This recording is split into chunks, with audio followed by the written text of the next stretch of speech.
Do you need us just rotate around? Maybe it's easier.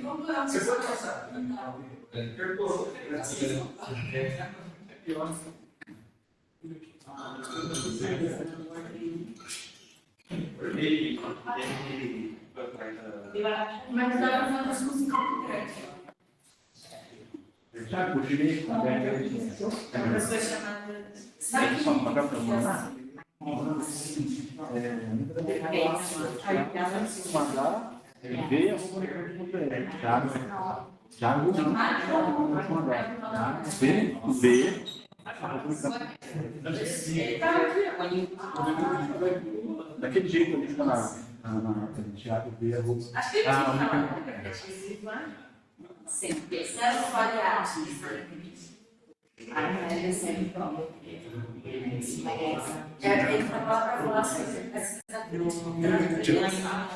Just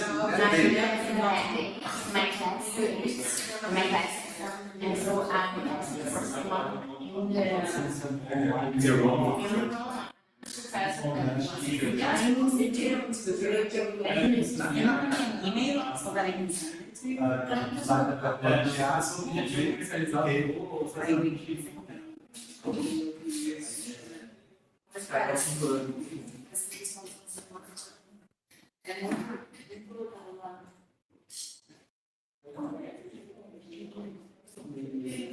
The one that is in the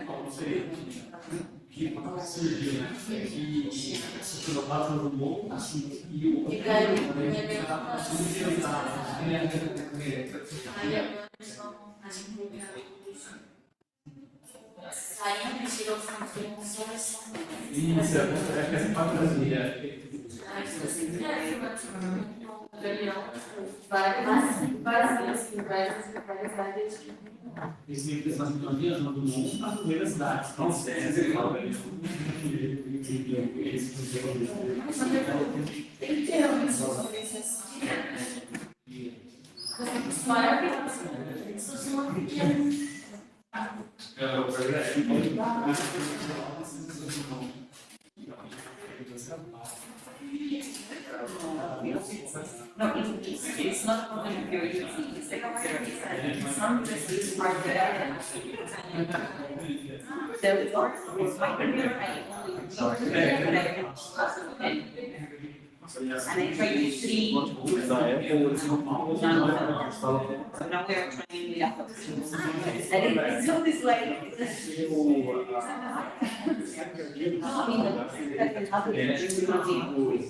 I can't present my what he doesn't.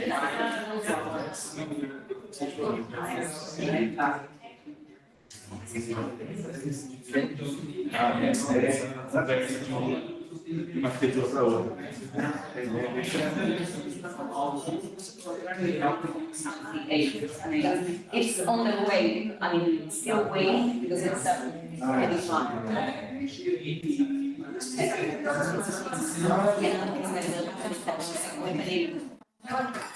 Something that works because there is always like a compatibility. But I mean, it's the university computer.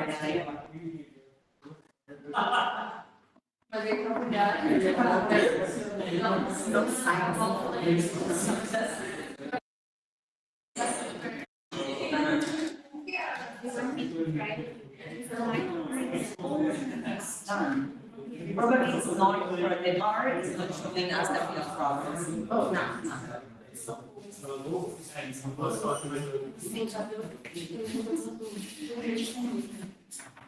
Still says something here.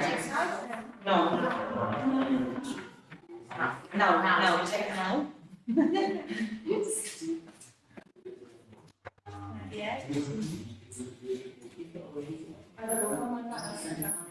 No, couldn't send it live. I don't know why. No. Now it's there. Now it's there.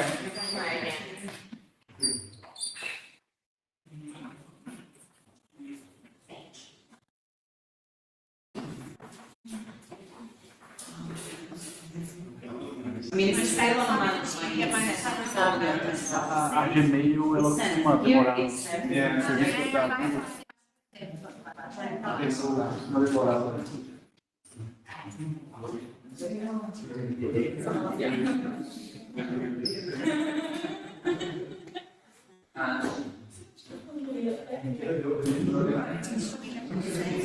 Yes.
Make sure it's not the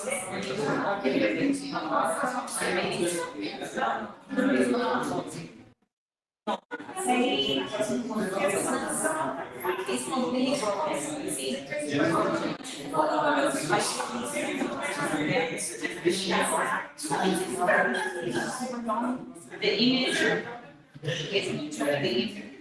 is the I mean, there is an issue there that is being so the person you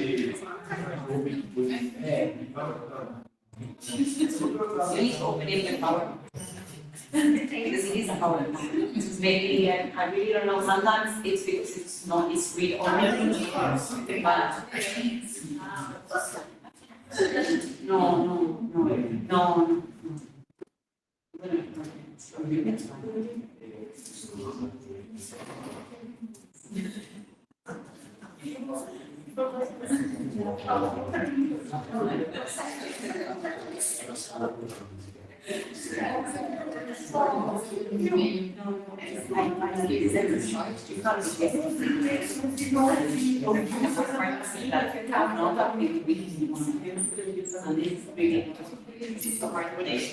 If I connect you here,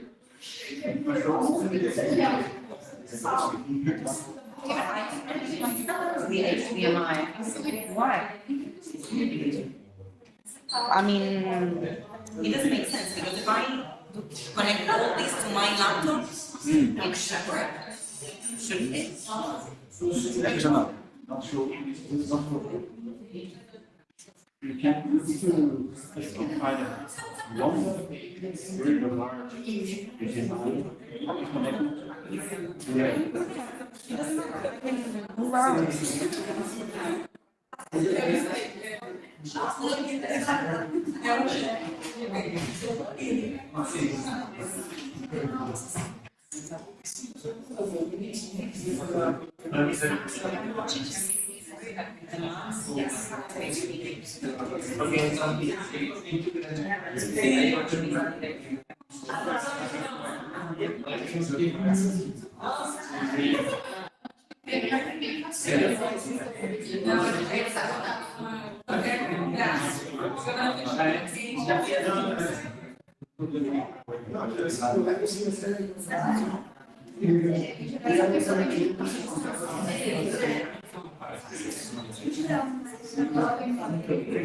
What did you say?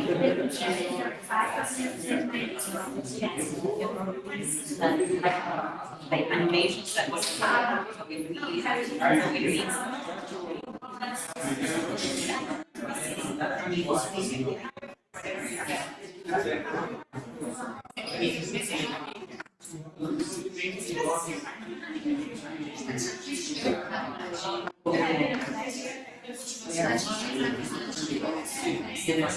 that I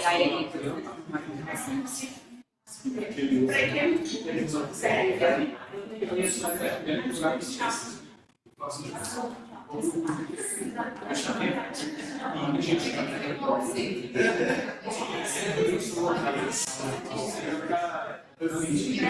it's because the PowerPoint option in the notepad, part of the pictures were gone.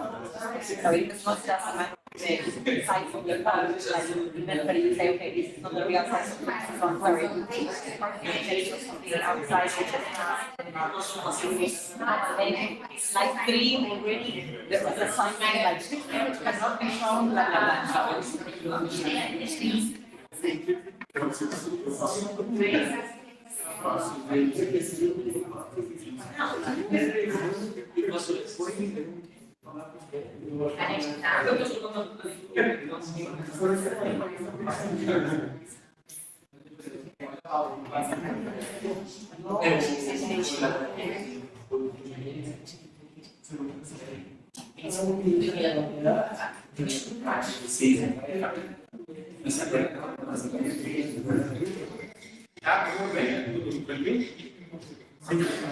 Davi? Tá gravando já? Ok. Oi, Célio. Sim, podemos começar. Podemos? Sim. Okay, so good afternoon. Let's start our session. I would like to thank you, Cecilia, for being here all the week and also for this lecture. So, Cecilia, the floor is yours. Thank you. Thanks, Sergio. Hi, everyone. Thanks for being here. Sorry for the slight delay. We had an issues with the fact that my presentation was done in a Mac, and the Mac is not compatible with the other computer. So this already sets the scene of the things that we're going to discuss today. So what I thought for today was basically to introduce you to the framework of intellectual monopoly capitalism, and at the same time discuss with you some new research that I've been doing at the empirical level, and include also some discussions about generative AI and that type of things, because I mean, I can either pretend it's not there and then receive the Q&A, or directly include it in the presentation. So we will cover a bunch of things. And to start, and just to as a warm-up, I usually what I do when I start these longer presentations is try to introduce you to very simple stylized facts that probably most of you are aware of, and that basically the only thing that they say there is, one, it's not only that inequality can be seen when we look at the split between wages and profits, or different forms of gains for non-employees or non-wage earnings, but also when we focus on corporate profits, the split is also quite unequal, and a small group of firms are getting a larger share of the pie. And at the same time, when we dig into which are these companies, what do they have in common, what we see is that these are companies that are intensive in intangible assets. So basically have a capacity to turn knowledge and information that is valuable, that is useful for economic purposes, into a scarce good. So this artificial scarcity, that is sometimes only meaning that for others it will be more expensive to get access, and sometimes means that others will not be able to get access. This unequal relationship that is established in the process of accessing knowledge, what it's doing is transforming, for me to some extent, the drivers of capital accumulation. So which firms will be accumulating, and therefore how the whole global capitalism will be unfolding itself changes once that knowledge and information are increasingly being captured and monopolized by a few firms. And when we also think in terms of the sectors where this is happening, typically one goes and looks at business expenditure and R&D, so this is a third, and business expenditure and R&D is being concentrated mostly on ICT and also healthcare. And at the same time, if we look at these two industries, it's quite clear that there is something going on there, that we have big pharma, big tech companies that are quite established, structurally leading the industries respectively. But what I will argue today is that this is not only a tech and pharma, or mostly tech and eventually pharma, maybe I can read here. It's not only a tech and pharma issue, but actually that as a whole, leading corporations are increasingly transforming larger parts of knowledge and information into their intangible assets, and that this process is changing global capitalism, as I was introducing before. So for today, the few things that I want to cover are these 8 topics. So I will briefly introduce you to intellectual monopoly capitalism, what are the main mechanisms that came together for me to explain why now we see the prevalence of intellectual monopolies, although this can be traced throughout history and even to non-capitalist history, this unequal access to knowledge. Nowadays, these days, in these last decades, it became, to some extent, a new stage in capitalism, and this is why we can think of calling it intellectual monopoly capitalism. From that brief introduction, I will move towards what I'm working on right now meaning that I finished this on Monday, so really right now, on trying to find easy ways, and easy also to replicate, easy ways to identify and classify intellectual monopolies that are not only science-based, so not only tech and pharma. And then from there, I will move into the specificity of big tech companies. Why are they so special as intellectual monopolies? So I will narrow down, but at the same time, I will use big tech as an example to discuss the different appropriation mechanisms that intellectual monopolies use. It will be focused on big tech, but many of the things that I will be discussing apply to all the other firms that I will mark as intellectual monopolies before getting to the specificity of big tech. And then what we will do is discuss how the fact that big tech companies are appropriating the frontier AI and the most diverse data sets has an impact on the ways in which all the companies around the world are adopting these technologies. And to understand the adoption of all these technologies is crucial to discuss about the cloud. From there, I will move to how this process of adopting technologies that are available through the cloud is also reshaping the relationships among leading corporations. So I will stop speaking about how this intellectual monopoly subordinates those that are clearly not accessing the knowledge and need access to the knowledge to operate, so subcontractors in global value chains, franchisees, third-party players in platforms, also startup companies participating in the innovation process. So I will leave all of these organizations aside, and I will focus on the relationships that are established among those that are at the top. And this is what we will discuss in the 6th part of the presentation, which is intellectual monopolies as frenemies and what that means. And finally, because it's 2023, and since late November, everybody speaks about AI, and in particular, when everybody speaks about AI, what they're talking about is generative AI, the large language models.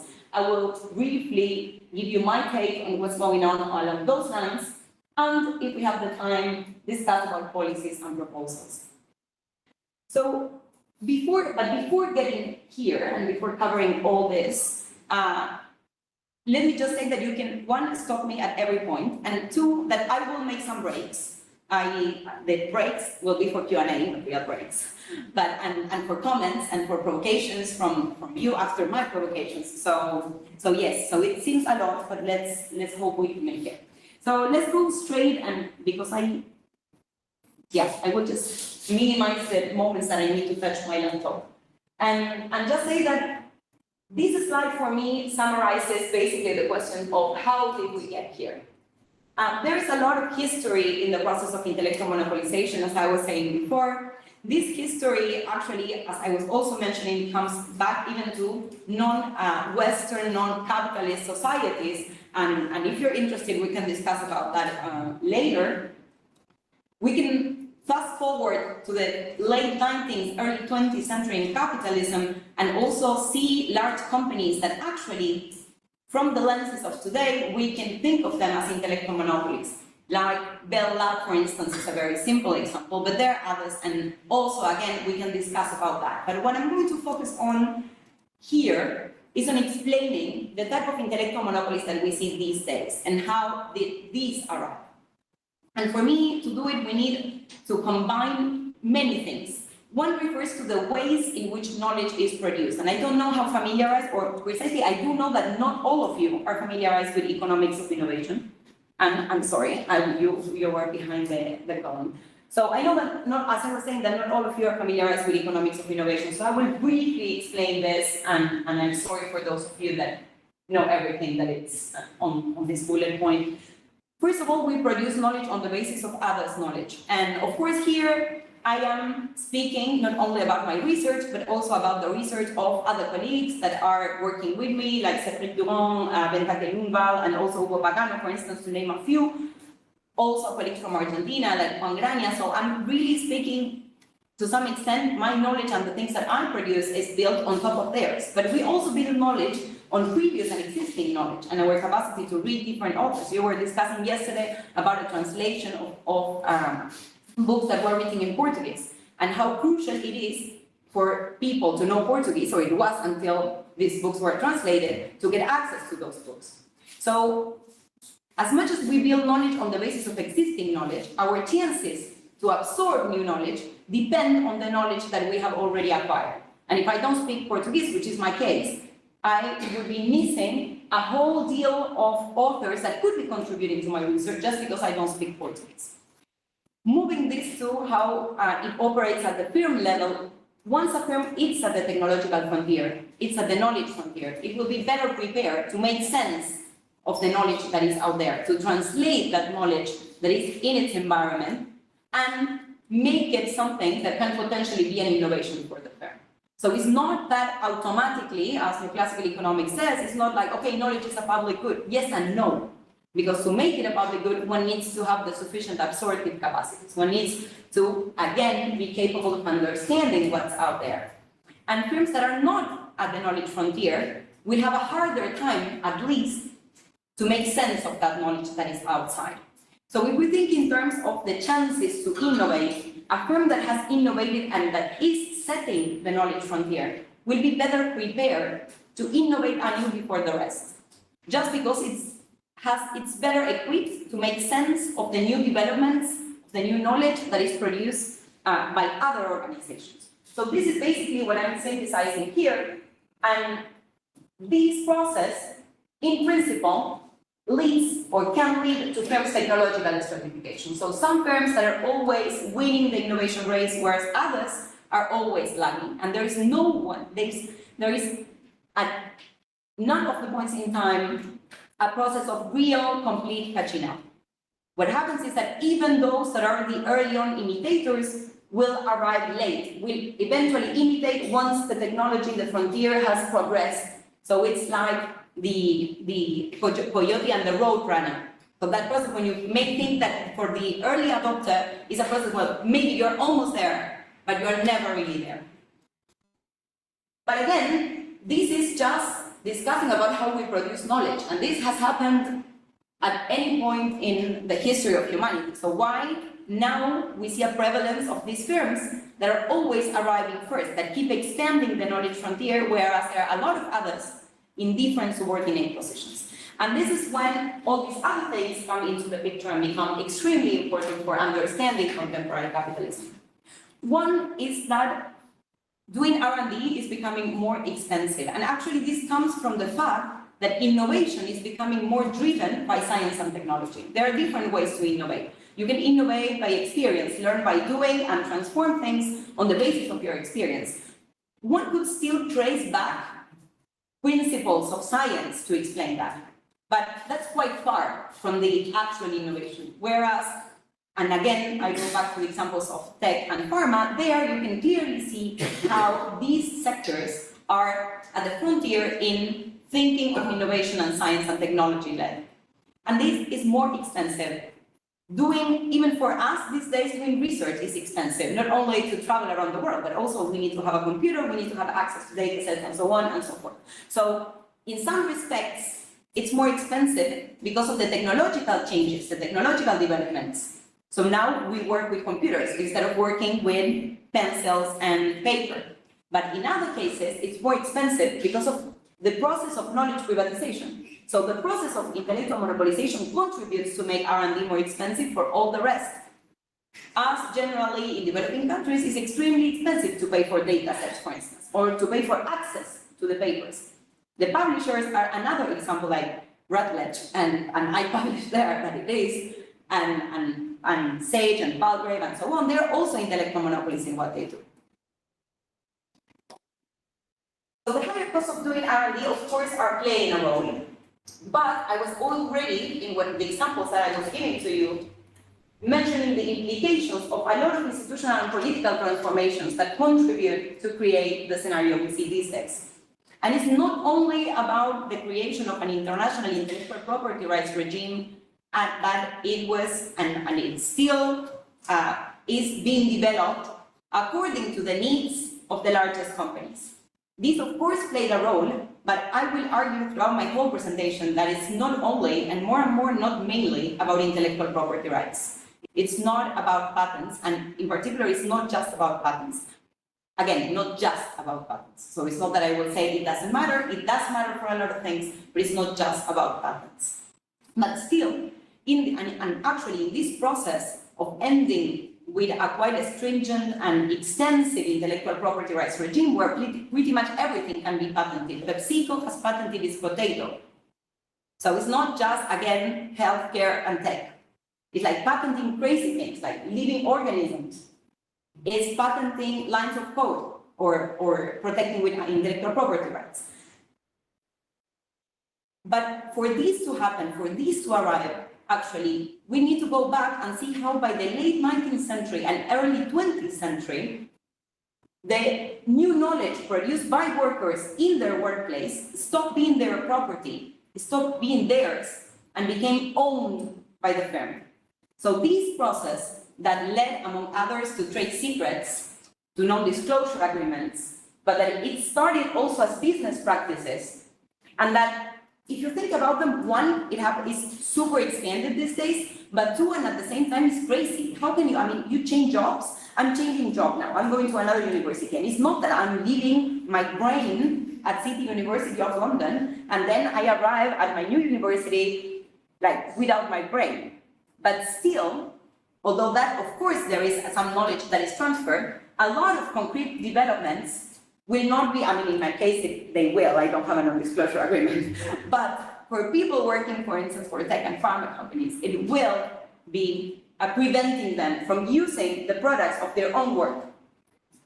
Fast forwarding all this to the 1980s is when we see a second moment of what I describe as de-embodiment and re-embodiment. Why a second moment? Because the first one is the knowledge stops being embodied in the person and starts being embodied in the new fictive person, the organization. While this was happening, all this knowledge, what were the means to capture the knowledge? The management and the machines. A lot of the knowledge became embedded in the machines, to the point where we could think, from developing countries, for instance, that adopting technology was synonymous with buying, purchasing a machine, because the technology was there, was inside the machine. And in the 1970s, early 1970s in particular, IBM decides to unbundle software and hardware. And this is a turning point, already signaling that we can still think of intangibles not embedded automatically in the tangible means of production. That doesn't mean that there will not be a materiality of those intangibles. The data needs to be stored somewhere. The code needs to be processed somewhere at the same time. But again, it will be possible, it will also be legally possible to think of different owners of these two things. And therefore we can speak of a second detachment moment or the embodiment moment when the knowledge is no longer embedded in the tangible asset. So part of all these indicators that show the rise of intangible assets actually are explained by these transformations. It's not that intangibles were not relevant before, it's that we were already capturing them in the capital expenditure. Whereas now they're no longer captured inside the capital expenditure of the firm. And now it makes sense to distinguish between tangible and intangible. I will not discuss all this in detail, just mention that the weakening of antitrust controls, focusing only on consumer welfare, favored some sectors more than others. There are sectors that do not sell directly to consumers, or only partly. That's the pharma sector. It negotiates with states. So it's harder, although you might say, but it's the same state. Yes, but there are different offices. And when we speak of the state, we also need to understand that inside that label, there are many realities taking place, and many offices and agencies that do not necessarily speak to each other. So those negotiating the prices of, let's say, the vaccines in Argentina, where the people a specific group within the Ministry of Health. Whereas those discussing about antitrust is the Oficina de Defensa de la Competencia. People that may not even know who they are and what they are doing. Of course, this also speaks to tech and platforms that more often than not offer things either for free, of course, because they are harvesting our data and selling us ads and so on and so forth.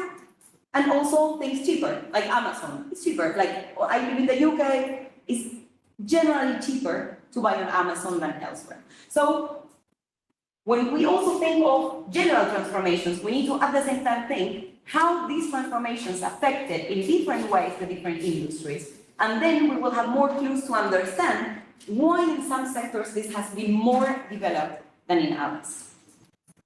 And again, speaking of how general transformations affect differently different sectors, the recent technological changes, ICT, the fact that we have internet and we can access, if we go back to the idea of absorptive capacities, and I'm a firm that is at the knowledge frontier, it's extremely easy to identify, it's like 1 second to identify the latest developments all the time. Probably you've seen this hype with the LQ99 or LK, not LQ, LK99, which in the end it was nothing. Apparently, it was not a superconductor and so on and so forth. But anyway, everybody knows about it. Imagine that it had been true for a firm that is at the technological frontier, automatically absorbs that new knowledge, the papers that are published, and turns that into innovation. And of course, this went on steroids with AI. And I will come back to AI and in particular to deep learning as a new method of invention and the specificities of large language models afterwards. So now, what I want to do very, very briefly is sum up what I was saying. I'm not saying that intellectual monopolies are one-time innovators. These are firms that are continuously appropriating, systematically capturing portions of knowledge and information from society. It's not only produced internally, but they capture it from society, and I will go back to this in 1 second, but the fact that they are constantly at the knowledge frontier and expanding it and innovating anew before the rest turns them into permanent rentiers. Because they renew their lead, and therefore they renew their intellectual rights. So this also changes our logic of thinking about rents. At the same time, it changes it because we're typically thinking of rents as land or ground, depending the theory you're thinking of rents. And there, it's the rentier is a passive actor in the economy, whereas these are extremely active actors in the economy in every dimension you want to think of. Investing, not only investing more in R&D, but also in some cases investing more in tangible assets, in capital expenditure, but also in setting a lot of the norms and rules in the world. So these are quite active rentiers, and they are not the same as market monopolies. And I will come back to this and why I see them different in 1 second. But before, just a tiny bit of history. So as economists are trained by thinking that the monopoly is one firm operating in a market. And if you go and ask your parents, which probably are not economists, they will say, yes, of course, a monopoly is a single firm operating in a market, and that's it. And actually, this is a quite narrow understanding of a monopoly and how the idea of monopoly was developed throughout history. And you see it here with this guy who was the Attorney General for England and Wales, that only 4 years after monopolies were forbidden in England and Wales, this defines the monopolies as, first of all, a relationship. So it's not only, if you think of a single company, it's as one tends to forget that the relationship is not with the thing, but with the others. So the monopoly deprives others. And what the monopoly is depriving others from, it may depend. It depends if the monopoly is a monopoly for the buying, the selling, the making, the working, or using of anything. And of course, you have here enclosed a definition of monopsony, not only monopoly at the market level, but we also have, and this is what's even more important, the idea of the monopolizing the making and the working. One footnote. I mentioned that this was written just 4 years after there was kind of an act that was forbidding monopolies. All the monopolies were forbidden except for the monopoly that someone could get by being the first introducing something. So already back then, we start seeing the idea of the monopolization of knowledge, the monopolization of the new thing, what's new. And then, of course, all the discussions about what was new. But just this brief history to come back and say that actually, for the intellectual monopoly, it's better, instead of cornering rivals, instead of forcing rivals to exit the market, it may do it with some, but certainly not with all. Because by monopolizing knowledge that is crucial for organizing production processes beyond its legally owned assets, it can control all those processes of production, although it doesn't own them. And we have seen this with all the global value chain literature. And less studied, but also quite clear that the same is happening with the franchising model. Exactly the same. By controlling crucial intangibles, the McDonald's Corporation can control all the McDonald's stores with almost like more than 90%, I think it's like 95, 96% of all the McDonald's stores are franchisees.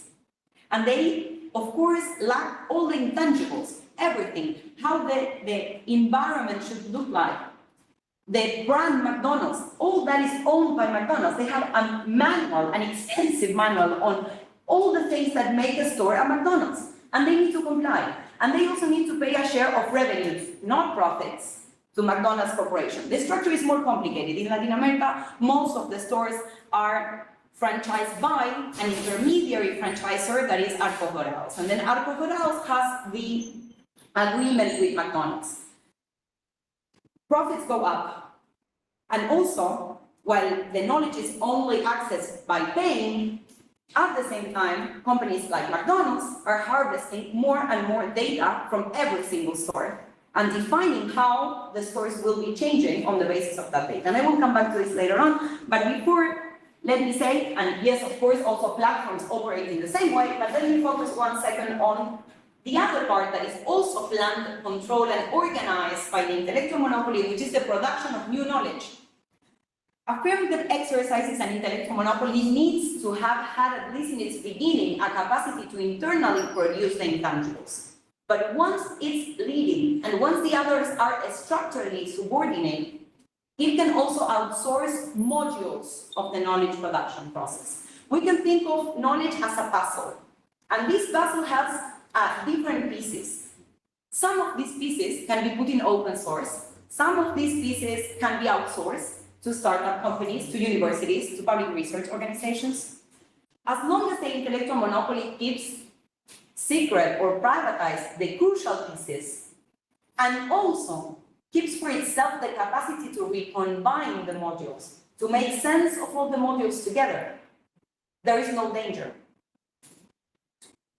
And at the same time, the intellectual monopoly maximizes the chances to get new innovative successes, because it can map which are the best groups to produce each step without telling them what's going on in the rest of the process. So it's a process of knowledge predation, because the results of all this innovation that is co-produced by many end up being disproportionately in the hands of the intellectual monopoly. I'm not saying that the successful startup is not earning money. Eventually it will be, but it's a minority, and whatever the startup ends up doing will be within the R&D orientations, within the general guidelines of how the intellectual monopolies of that field think R&D should be developed. And if they're trying to do something different, either the intellectual monopoly will bring them towards the corporate innovation system, will push them outside of the market, or will acquire them. And acquisitions is not the only way to control other firms producing knowledge. So this is perhaps the main takeaway of this part of the presentation. So, as I was saying before, there is a coexistence, a cohabitation of established core of innovators and knowledge appropriators. In the end, some of them end up being not the main innovators, but still they are the ones profiting from the process. So there are, in some sectors in particular, we see, because of this process of knowledge modularization, which is quite associated with science and technology-based innovation, but not necessarily with all the other ways of producing intangibles. In some cases, it is. For brand building, there are a lot of marketing and other agencies, design agencies, animation agencies that receive, for instance, the outsourced production of new knowledge from Disney, from big companies like Procter & Gamble, Nestlé, and others. So there is also this process, but not as spread and also not as easy to see as in the case of pharma and tech. And again, just a brief introduction for those of you that are not familiarized with economics of innovation. In this literature, there is this idea based on the early and late Schumpeter of two different patterns of innovation, two different ways of innovating. One is associated with the idea of free entry and exit. A lot of small firms, every firm has potentially equal chances to innovate, and innovations will come from often these new entrants that are quite, and in a process that is quite turbulent, is the creative destruction. So if you heard something from Schumpeter, certainly it was the idea of creative destruction. So that's Schumpeter Mark 1. But the late Schumpeter was a bit more depressed about capitalism. And basically he said, hey, actually a lot of the innovation is taking place inside big labs of big companies. This process that many other authors like Chandler, like Baron and Sweezy, and others from Monopoly Capital were observing, while all the latter were more focused on the tangible side of this process and how the firm was becoming a multi-unit firm, and they were not so much focused on the fact that by becoming a more concentrated capital, the knowledge flows and the information flows were more easily gathered at that point in time. For Schumpeter, the focus was, hey, these are the new innovative actors, the big firms, and therefore entry will be low. The same big firms will be innovating different, and entry will be low. What I propose is actually that in the cases where innovation is science-based, we can think of a new pattern of innovation also, with established and quite reduced core, and at the same time, turbulent peripheries. So there is a lot of entry, but that entry is only to the periphery. Disrupting the core is an exception. And the exception has a name, and it's China, and I can discuss about that later on. So, what I did here, and I will not go into the super details because it's a bit boring, but just to give you some empirics and start moving a bit towards the empirical part of the presentation, what I did here was to try to identify this empirically. And I adjusted a bit some indicators that had already been developed by the people working on these two patterns of innovation to show that both for the case of a proxy to information technology and for the case of pharmaceuticals, we can see that both the core is more stable than in the cases of Schumpeter Mark 1, and I have one example here. And this core is concentrating a lot of patents. However, entry is high, at least higher than in a clear case of Schumpeter Mark 2, where we have the stable core, concentration, even not so much as in the case of tech, of at the top in terms of patents, and low entry. We can discuss more about this later. Let me just mention two quick things. This doesn't mean that this sector is not driven by intellectual monopolization. It just means that in sectors that are not so science and technology driven, it's harder to operate in this knowledge modularization scenario that I was describing.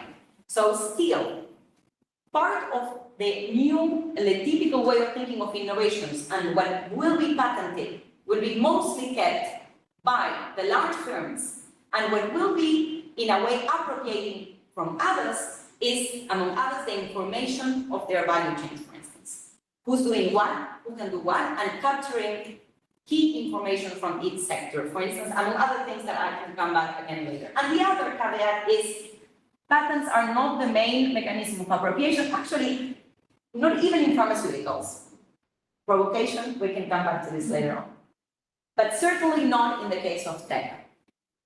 So, again, this is for pharma and tech, but I've been arguing that this phenomenon is general. How can we map it? And this is what I finished on Monday evening.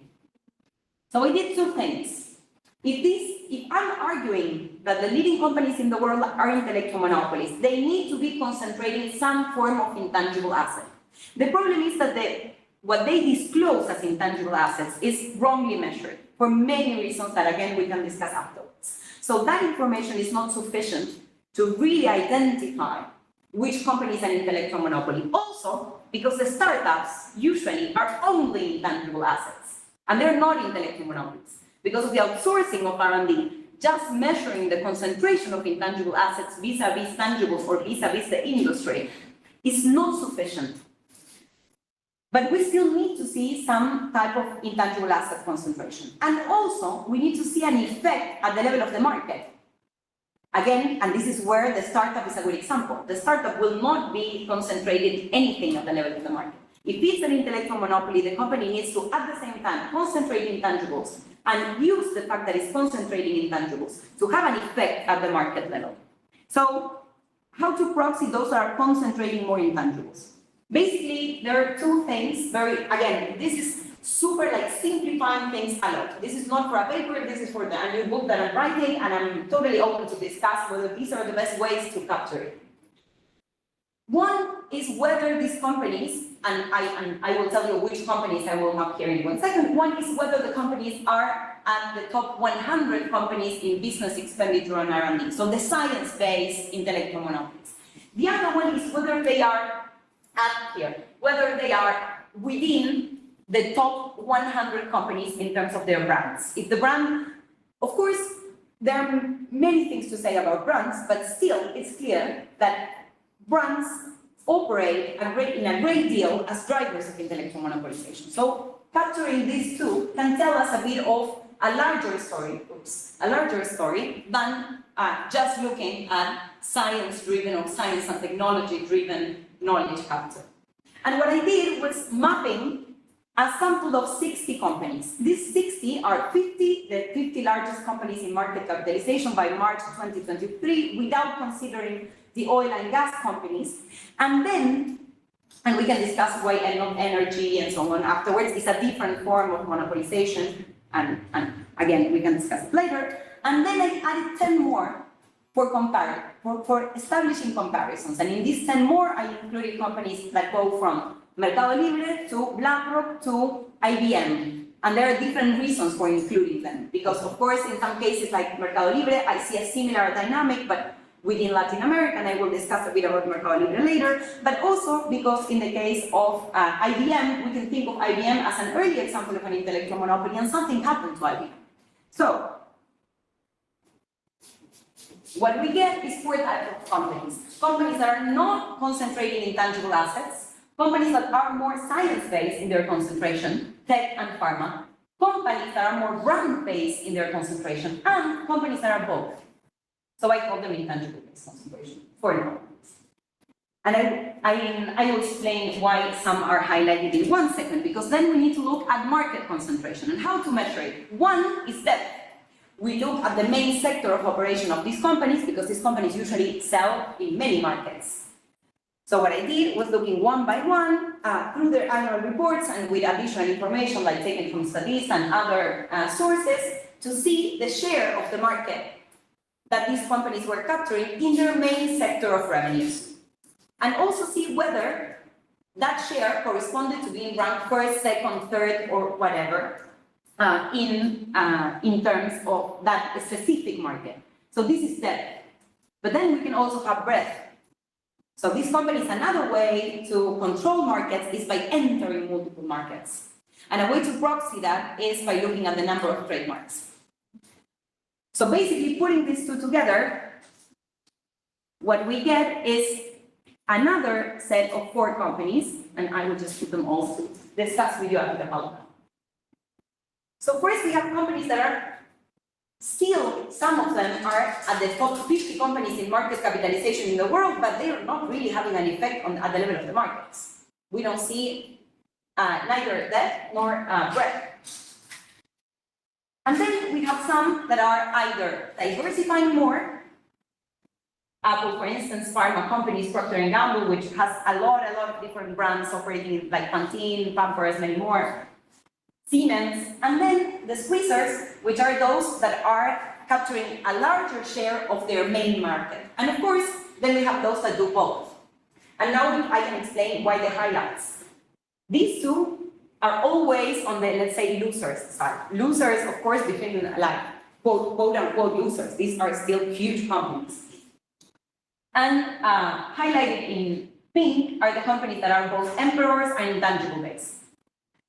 If we put all this together, we can identify which are the intellectual monopolies from my sample of firms, and these are only 42. And these 42 are the ones that are both concentrating at least some form of intangible, and that those intangibles have an effect at the level of the market. So are concentrating, are they either breadth or depth or both? So here, we can also identify that some companies are different. And might be surprising for some of you that Apple and Meta are not among the intellectual monopolies on steroids. But I will argue that this result is completely logic. It's like super expected. And at the same time, one can think of what's going on to other companies like Alibaba and Tencent. So they are trying to be there, but still not there. So what's so special about big tech companies? And I leave you 1 second with this, wait. And yes, so before answering the question, I want to check where you are, if you have any comments, questions, something.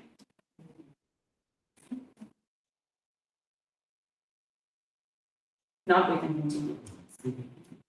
See that, just wondering,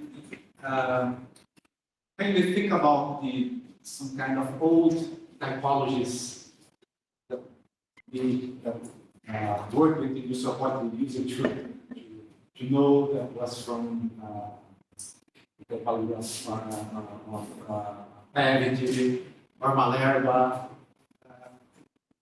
Somehow they are, of course, enterprise companies was very important. But basically, it was a sectoral typology. In that typology that we put Mark 1 and Mark 2 and intellectual monopoly, there's a kind of thing that could be like a new model of typology like that. But at the same time, the companies are much more important because it's kind of a big company can be every sector. So, in terms of impact, in terms of policy, or for those that use it to work with that old typology to guide policy recommendations. What are these? That's an amazing question. Actually, that part that I presented, I will answer briefly and then I go to your question. That part that I presented is for a paper that precisely in its original version discussed not only with Malerba nor Senegal, which are the Schumpeter Mark 1 and Mark 2, but also with the public taxonomy. It will not be there in the final version of the paper because because it will not be there, to make it short. But I can answer the question on the basis of what I found out by reading like a lot of papers about different taxonomies or ways of thinking about innovation, not only Mark 1 and Mark 2. And effectively, they all end up focused at the sectoral level because they see firms participating in a sector as homogeneous. And there have been critiques to this literature precisely by telling them, hey, like, okay, we can speak about the sectors for certain dynamics, but when it comes to innovation, you cannot think at the level of sector. And some people trying to measure it like and narrowing down the sector like until something that had almost no firms and still identifying differences.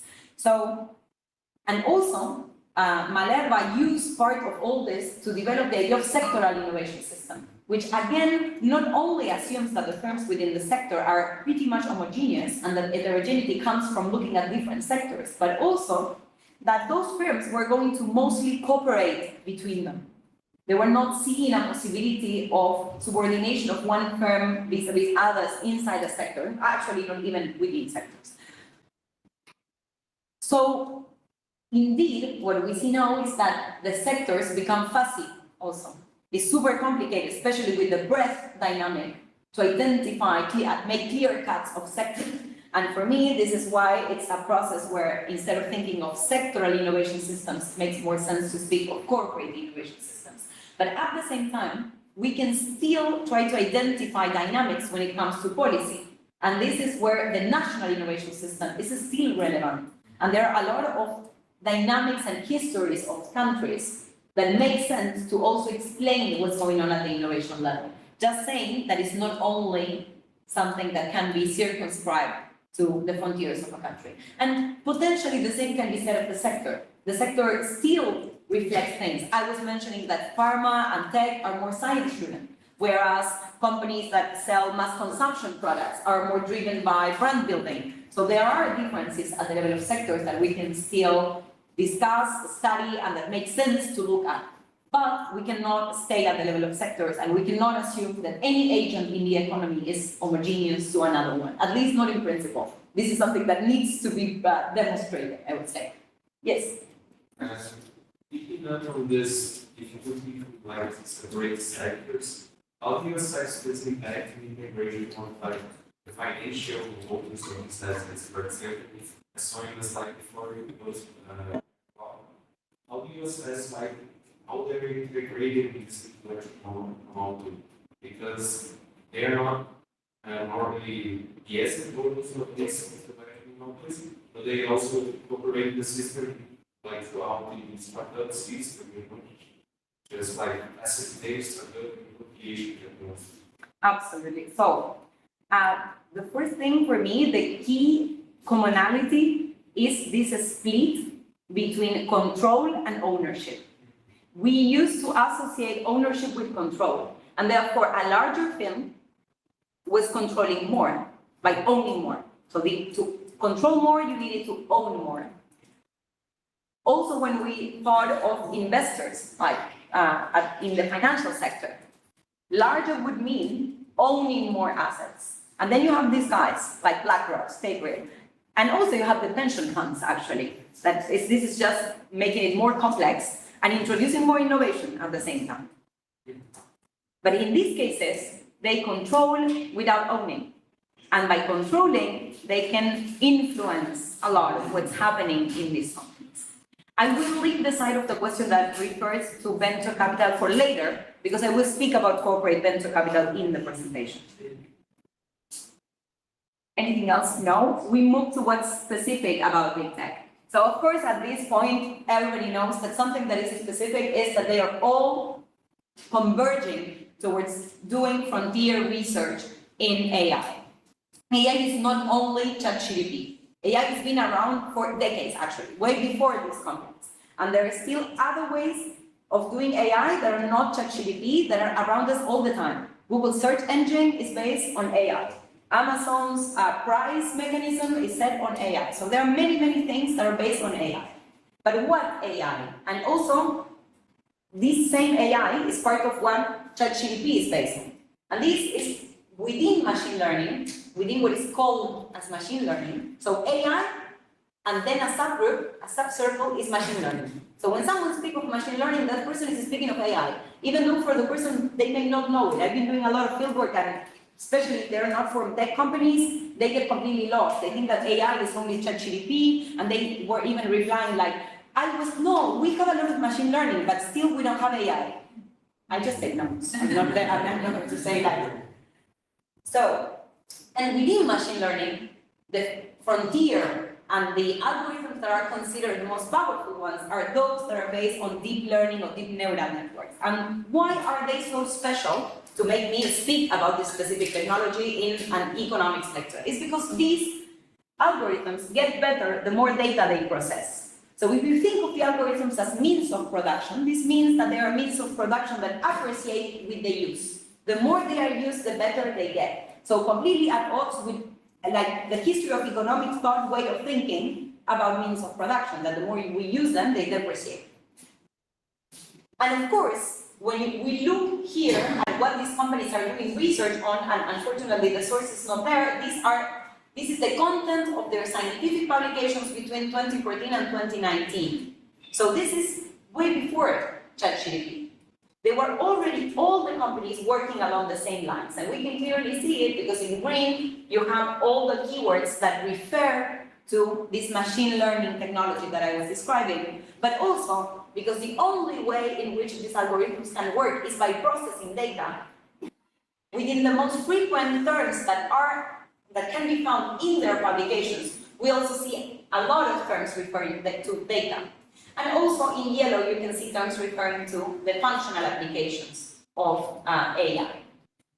So this is the content of these companies' papers, and it's not that I read them all, it's basically text mining the content of titles, abstracts, and keywords. And of course, this is why Jack Ma, who is the founder and still CEO of Alibaba, speaks of finally achieving a planned economy. Yeah, finally achieving a planned economy, but not planned by the states, planned by them, with all the data they have and all the capacity to make sense of that data.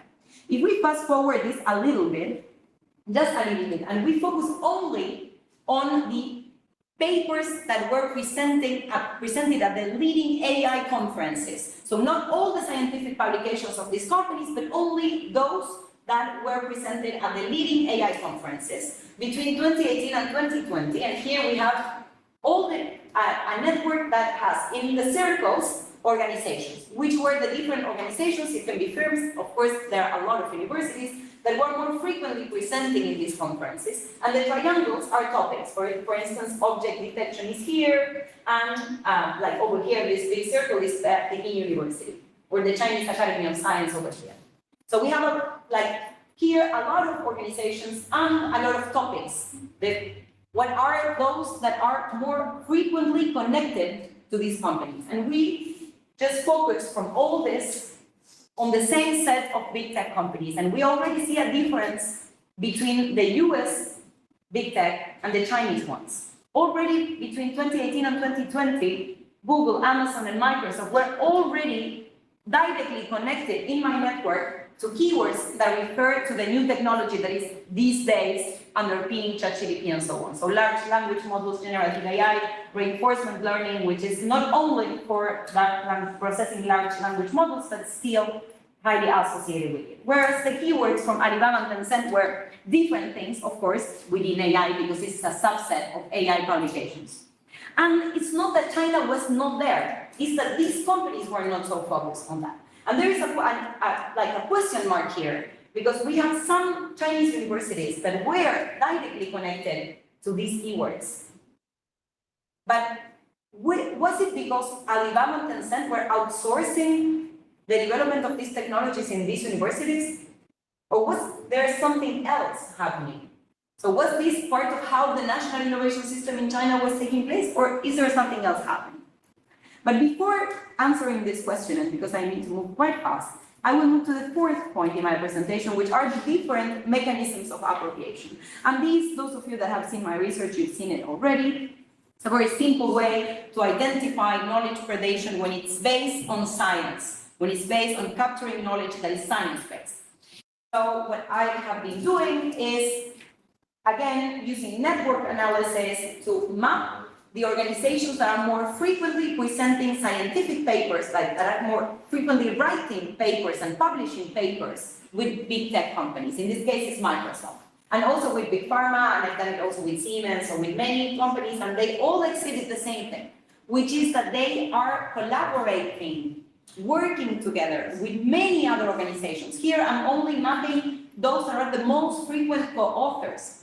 But actually, there are like thousands, and you see it already here. Like from a total of more than 15,000 publications that had at least one author from Microsoft between 2012 and 2021, 88% of these publications at least had as a co-author one person that worked or was part of another organization.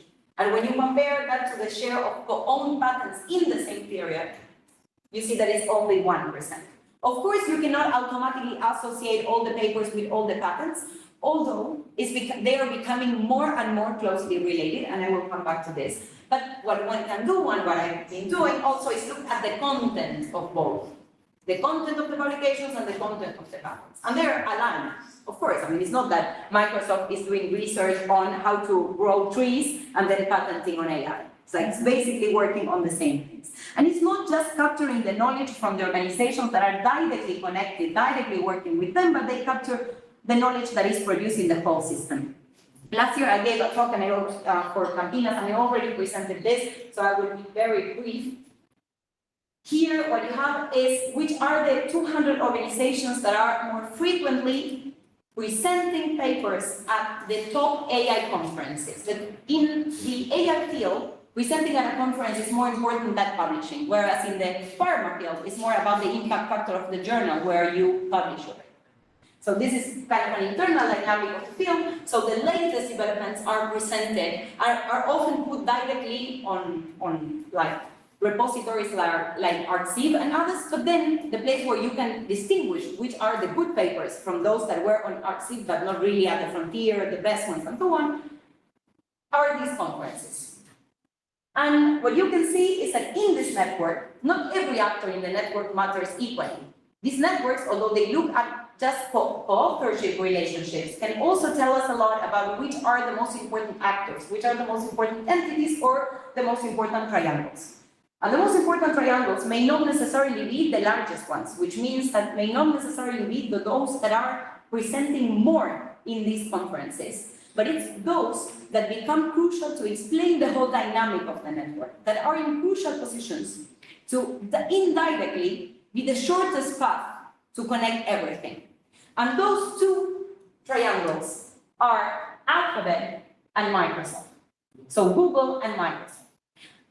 And Microsoft, what is even more important, is that Microsoft is connecting, is the main bridge, the main gatekeeper at the same time of the red classes with the rest. And I didn't put the red color, it's like this comes automatic. But the red classes are mostly populated by Chinese organizations. So not only universities, but also Alibaba, Tencent, ByteDance, and so on. Whereas all these classes over here are mostly integrated by Western organizations. So if there's no decoupling here at the level of frontier production of new AI, it's because Microsoft is there. It's because Microsoft is extremely anchored in China. When I was saying before, who might be fostering Tsinghua University or Peking University to work on generative AI? Are these Alibaba and Tencent? Because Microsoft co-authors quite frequently with these universities at the same time. But I was presenting before this correlation between publications and patents, and what happens with AI lately is that if one looked before, some years ago, one could see Microsoft and IBM as the leading patenting organizations in AI, and now it's like, what happened? Like, is Microsoft losing it? Clearly, you all know that it's not, because if you read like Financial Times or whatever, you'll see that. I mean, this sounds puzzling. This is the ranking for 2022 of the top 30 patent assignees, patent owners. Facebook is not even listed. Amazon is here, Microsoft is here, IBM is here, Alphabet is third. Okay, maybe Alphabet cares about patenting, but what's going on here? What is going on here is that the ways of monopolizing intangibles are more complex than just patenting. And what I found with fieldwork is that these companies patent when they are going to publish at the same time. And because Alphabet has been publishing papers like crazy, it has also recently patented more. Because every time they publish something to prevent others from eventually using it for profits, they patent it. But what they publish is not the edge, it's not the frontier, it's not the secret piece or the secret sauce, and it's not the way to recombine and put all the pieces together. So what they publish helps to make others work on what you want them to work, you Google, or Microsoft and so on, and doesn't put in danger, doesn't risk the intellectual monopoly of these companies. Being an intellectual monopoly doesn't mean to prevent others from accessing every form of knowledge. It can be strategic to put part of that in open source, and I will insist and come back to that. And what's been going on, at least what the people that I interviewed thought, was that because of what happened with OpenAI and the release of ChatGPT and the fast adoption that it had, the people that I interviewed were on the one hand saying the key parts of all this will be increasingly kept secret, and also there will be less scientific publications and more reports. Because in the scientific publication to publish, you're asked to say certain things by the reviewers that you may not want to say. Whereas in the report, you decide what you disclose. And this is very important. Does this mean that these companies are becoming kind of Trumpeter Mark II, mostly producing in-house? No, of course not. What they are doing is just using their collaborations in different ways. They already have established double affiliations, and this is what you're seeing here, that all the different universities that have at least one scholar that is simultaneously working for Google and for the university. The same for Microsoft, Facebook, and Amazon. They use this in different proportions. Like Amazon mostly operates privileging secrecy, and this is reflected here. Secrecy doesn't mean to produce just internal R&D. It means that when you collaborate with others, you require those others to give all the knowledge they have, you make them sign non-disclosure agreements just in case, you don't tell the others the real secrets that make you what you are, but you still share exactly what you need so that that other can contribute and help you progress in the knowledge development.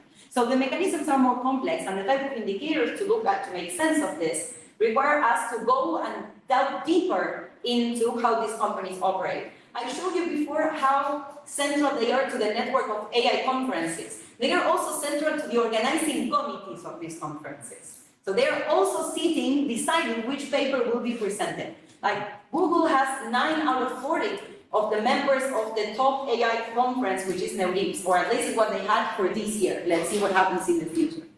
And this is only related to science. This also happens with code. This also happens when they put pieces of code in open source. And this is quite old, but, and I will skip it very fast, but just to say that the fact that in these days we see large language models in open source is not a novelty. These companies were already strategically putting part of their software in open source to get free labor from developers around the world, and this is what this indicator is measuring, but also to get others, even if not directly coding for the project, to adopt, for instance, TensorFlow as a library to develop AI, or Python the same. So they become the necessary piece for every single piece of software, and therefore that gives them a strategic position to not only steer the whole field, but also develop, among others, complementary innovations that all the developers will automatically buy and use for the new apps and so on and so forth.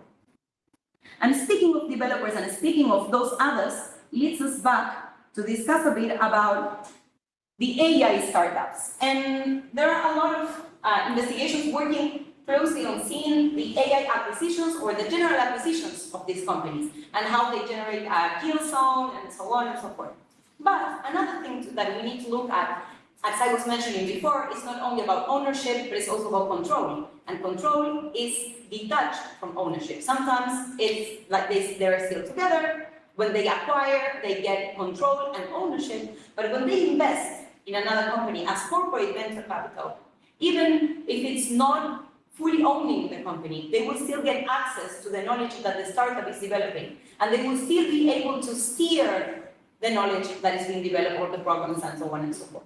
And it's quite interesting that there are differences in terms of what these companies are privileging, and this is quite illustrative, the difference between Google and Microsoft, because Google acquired DeepMind, a leading AI startup, in 2014, whereas Microsoft did something different that I will tell you in 1 second. But before that, it's not just AI startups. These are corporate venture capitals, and this is a dynamic that needs to be studied. This intersection between these companies having a lot of financial leeway, a lot of liquidity, that for different reasons, of course, they keep on investing in R&D. Some of them, big tech, invest a lot in capital expenditure for their clouds, and I will come back to that. But also, on top of acquiring firms, they invest in other firms. And when they do it, it's not just investing thinking as a purely financial act, in the sense that just seeing what will give them potentially more money in the future, but also the type of startups that they want to promote, what type of research they want to steer, and what type is not of their interest. And going back to how relevant these companies are for the AI ecosystem, this looks at all the main funders, all the venture capital mostly, but also there are incubators like university incubators and so on, all the main funders of AI startups by early 2023. So this may have changed, because there are new rounds of investment, so this is quite dynamic. But at that point, you could see that on top of venture capital firms, there were also big tech from the US, from China, that Microsoft, that is here, is in the same cluster as Tencent, Alibaba, Baidu, which means that it's funding more or less the same startups than the Chinese. Probably you read that Biden now is trying to impose another limit on what US actors can do in China, and this is no venture capital, like funding firms from China. This is affecting Microsoft, not only venture capital firms, like pure venture capitals, but also Microsoft. And you may remember that in my group of special companies, these intellectual monopolies on steroids, there was also Samsung, for instance, which is here. Samsung, although we don't know that much about it, or it's not so like openly in the news all the time, is also quite focused on developing its own corporate innovation system based in AI, and I can come back to this later on, but let's go to Microsoft 1 second. I said it didn't buy a leading AI startup. What it did instead was in 2019, invested $1 billion in OpenAI and got, in exchange, privileged access to GPT-3, and also on top of that, the capacity to steer the knowledge that OpenAI was going to produce, how it was going to produce it, and when and how OpenAI was going to launch what ended up being ChatGPT. And these days, this is from another extract from an interview that I did, and it's clearly seen inside the company that this was a planned decision. This was not Microsoft saying, okay, let's see what I will do in the future. It was planned. It was planned because it's a way to also sell to those that are rivals to Microsoft, to also sell ChatGPT Plus to Salesforce and others. Why did OpenAI accept this? Of course, the funding, is a startup and needed funding, but it was not just the funding. They needed something else.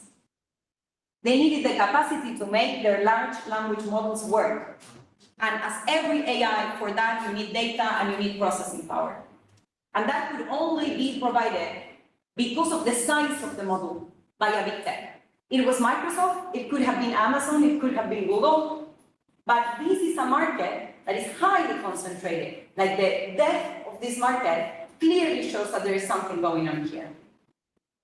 And this market actually emerged from the internal dynamics of these firms, from the fact that these firms were capturing more and more of the means of information and knowledge appropriation in their fields. They were already installing more processors. They were already harvesting more data. All the internet undersea cables, 50% of the world's internet undersea cables owned by these companies. So they were already doing all this before the cloud, because they needed it for their own business. And then a guy like Andy Jassy and others, Andy Jassy was running AWS before becoming the CEO of Amazon. You can see why he became the CEO of Amazon, besides being super friends with Jeff Bezos. The guy said, hey, this can be a business. We can actually start selling as a service all the things that we are already using as a service internally. And this, one could say, okay, this is just another marketplace. And to some extent it is. It operates in similar ways as Amazon.com, let's say, because you have partners, the third-party players, that are offering software as a service. It is a peculiar marketplace because what you get is software as a service, platform as a service, infrastructure as a service, and all this also, in part, targeted or tailored for AI.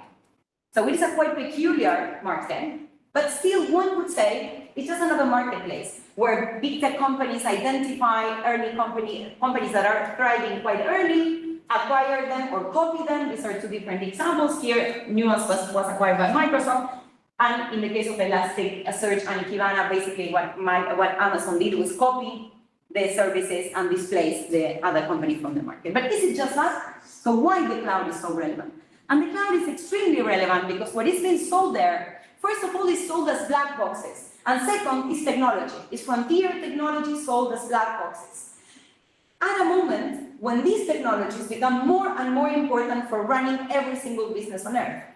So basically, because there is no possible way to do reverse engineering to open the black box of these technologies, what happens is that the more AI and all the cloud services are adopted, the less the organization will be capable of learning by doing and using.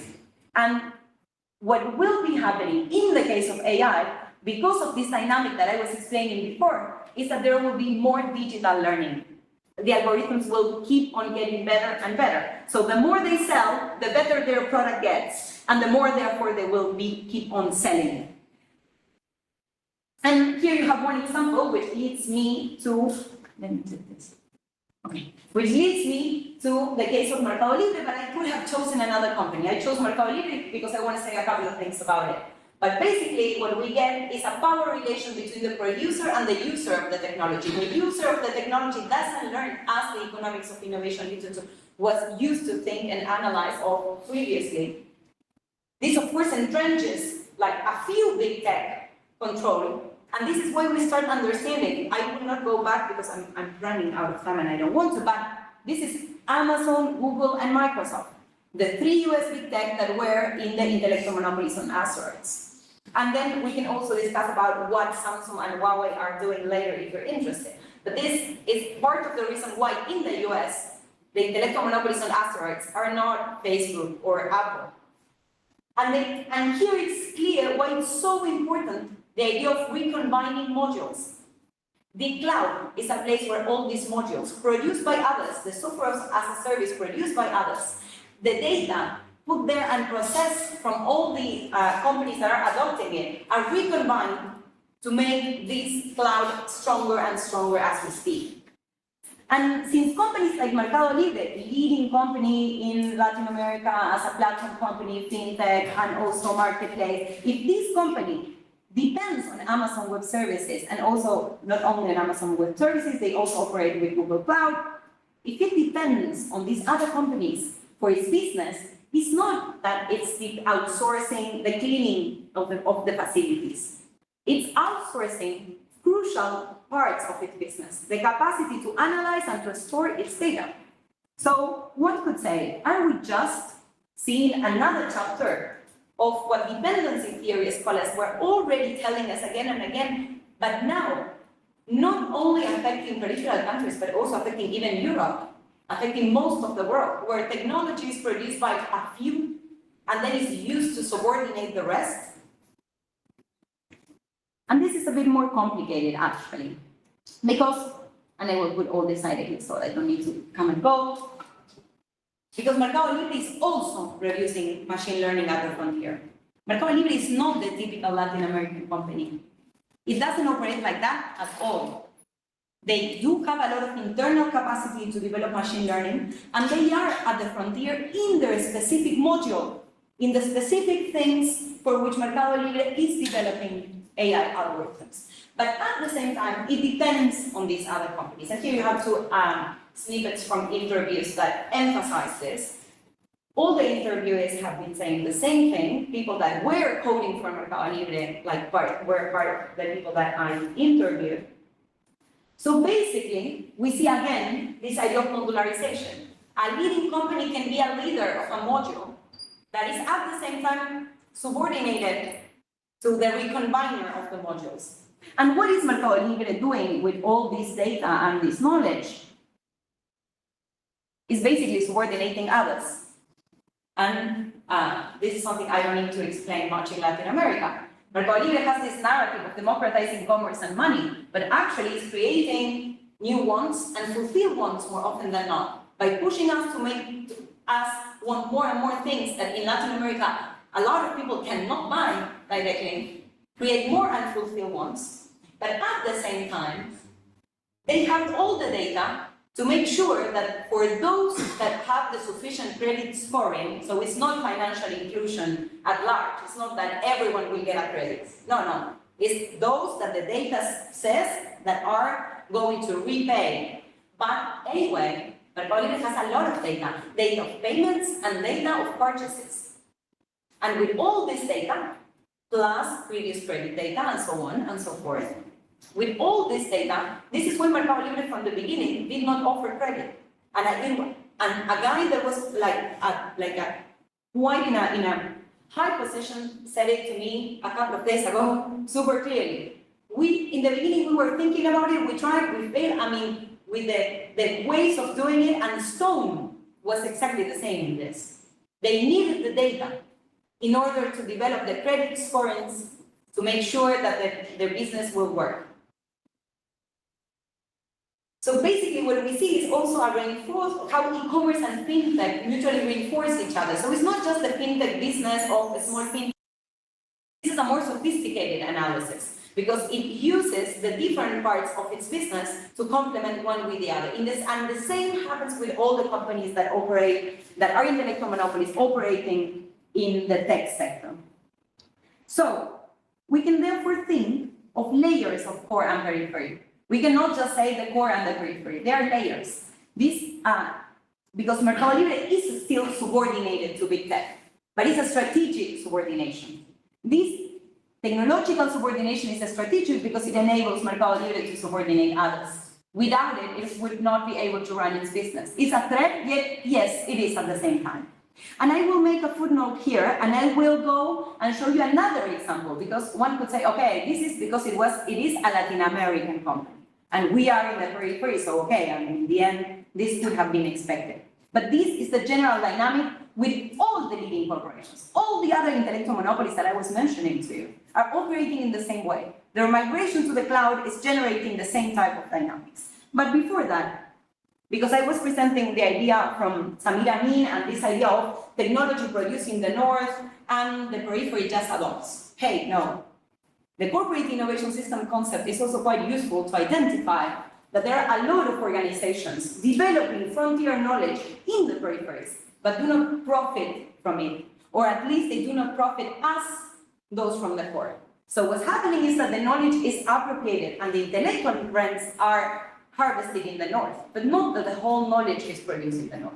So we also need to, ourselves, stop thinking that peripheral countries are always laggards in everything they do. Because in AI and machine learning, there are a lot of frontier capabilities in our countries. The problem is that that doesn't result in many different things, among them in these companies flourishing and eventually becoming larger companies. It also happens that more often than not, these companies end up selling to companies that are abroad when they keep on existing because they don't have demand internally. There are many dynamics to be discussed there, but it's not that the knowledge is completely being developed in the north and we're just like seeing it come to us and colonize us, as it had happened in the past. But again, this is not just, and I will probably skip all the details, but this is not just a Latin American dynamic or a dynamic between peripheral countries, platforms, and core countries, US tech. Siemens, largest company, one of the largest companies in Germany, in the European Union, also the company that is at the frontier in AI in Europe, used to have, when you go and look at the content of its patents, it used to have a lot of patents on communications, on memory devices. So it was developing technologies from ICT broadly. And what happened over time is that they decided not to continue those developments and focus on what you can already see on this side of the screen, which is just develop technologies, even AI, but for its niche business. Focus on one module. To the point where, of course, now they depend, and this was an open talk, it's not that I'm disclosing who I interviewed. I also interviewed people from Siemens, but that I will not disclose who. But this guy gave an open talk, and openly, after I asked the question, he replied, Google and the other big players have always developed tech, but we need to base our technologies on top. Any platform layer cannot work without their underlying technologies. And this becomes more and more important because all these companies are migrating to the cloud and use it to subordinate these others. This is the same company. This is the same company that appeared before that was in kind of a brownish color. And I can afterwards tell you how I found these three because I will run out of time. But again, insisting, and these are also from my recent interviews, it's not just cherry-picking companies. I've been interviewing people related to the digital transition from many companies, and they will keep on saying that there is this tension with big tech companies and how they are their frenemies. And they are their frenemies because they need them as a partner for things to operate. And then the dependence is huge and cannot be overcome But at the same time, that dependence is a threat because there is a very thin line between frenemies and enemies. And these companies, big tech, Google, Amazon, Microsoft, are using their intangibles, are using their data to enter other sectors, and therefore become direct competitors to these companies. Which sectors they privilege? My understanding is that they privilege those that are more intensive in generating new intangibles. Data sources, of course, but also potential new intangibles in general. And this I will skip it, but just emphasizes that it's not just something done on the margin, but the content of recent publications from Google show you that they are quite interested, not just in offering services as on the cloud to hospitals and pharma companies, but also to develop new research using AI for the pharma sector and so on and so forth. So how to make sense of all this very quickly is that we can think of layers of corporate power and how an organization subordinates to another may be explained not only because it doesn't have other chance or it's its best option to survive, but also because by subordinating, it enables that this organization to subordinate others. And this is the type of dynamic we see in Mercado Libre, we see in Siemens and all the others. But at the same time, and I can again discuss more about this later on, when I speak of subordination, it's not that I'm saying that there is no other option. For instance, all the leading organizations that are not big tech, they are part of the cloud, like they migrate to the cloud, but they do not have only one cloud provider. And they keep on saying that they have many, not only to distribute the compute power and because it's safer in terms of what happens if one data center is shut down and so on and so forth, it's because also by operating with many cloud providers, they can have certain bargaining power. So, in this context, we arrive at November 2022 and ChatGPT is released. It's not an incredibly new technology. It's been around for some years, but what it's mind-blowing is the fast adoption. How it was adopted not only by individuals, but also by organizations. How organizations are now trying to do something, to be seen what, but something with this generative AI. And this creates more and more data that can be used to retrain the algorithm to the point where, after some critiques, probably you didn't see this, but ChatGPT, like OpenAI, had to go and say, hey, you can still disable the track history data, the capturing of your historical data. But this, of course, is not promoted, like once you open the ChatGPT, but you can still do it. And interestingly, McKinsey, what it's analyzing, of course, we can again take this with, I don't know, like a grain, a barrel of salt, but still, what McKinsey is saying here is that most of the effects will be seen on R&D, software engineering, marketing, and customer service. So customer service, okay, we can leave it aside and think of the call centers and so on, and not the relationships with the frequent customer, which will also be part of the deal, and it's also based a lot on intangibles and know-how and know-who, how to address your customer, and so on and so forth. But anyway, or at least all the others are generative AI will be changing how intangibles are produced.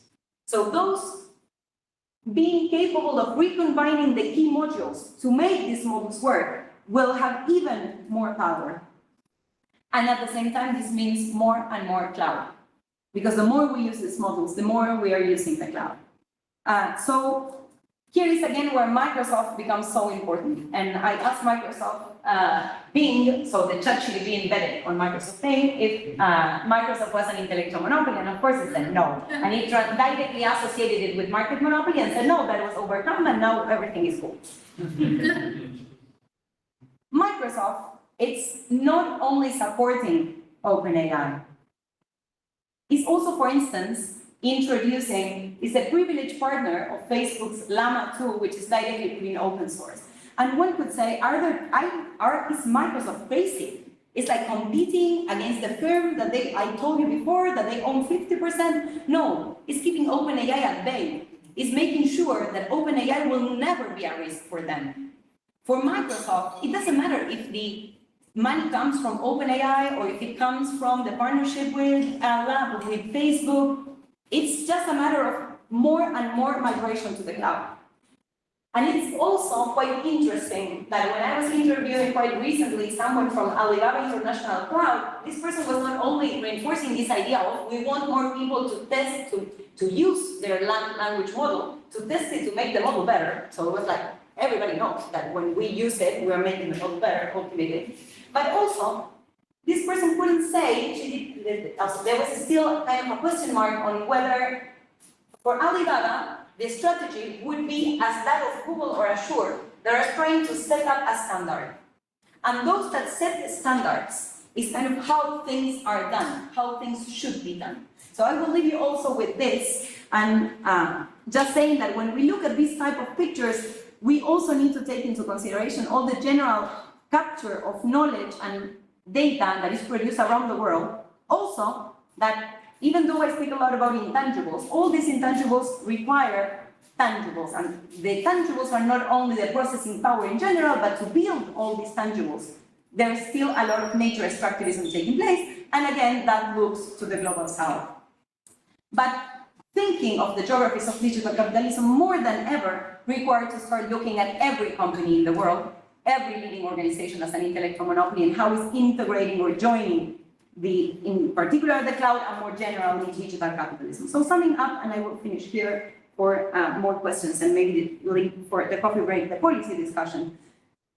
What I presented today in three bullet points, but are misleading, more than three, is that accumulation by intellectual monopolies is the way to think about capital accumulation these days, and that they not only accumulate value, but they are also, and it's crucial for understanding how they capture value, understanding how they steer the production of knowledge and data, and how they capture all this knowledge and data. If the big tech companies are special, and why they are special, and why in particular the cloud is so important. And at the same time, what we discuss, although perhaps may not have been so obvious, refers to the reconfiguration of core and peripheries, and different ways of thinking what's the core, what's the periphery, not only at country levels, not only at the global level, but also at the level of the relationships among leading corporations and also with other firms. And while all this is happening, policies and agency remains quite fragmented. So while these companies have a larger capacity to control and plan larger spheres of society, our ways of battling remain, when they are around, quite fragmented. And this mismatch is also favoring, this gap is also favoring them to keep on conquering more spaces of society. So, more questions and comments.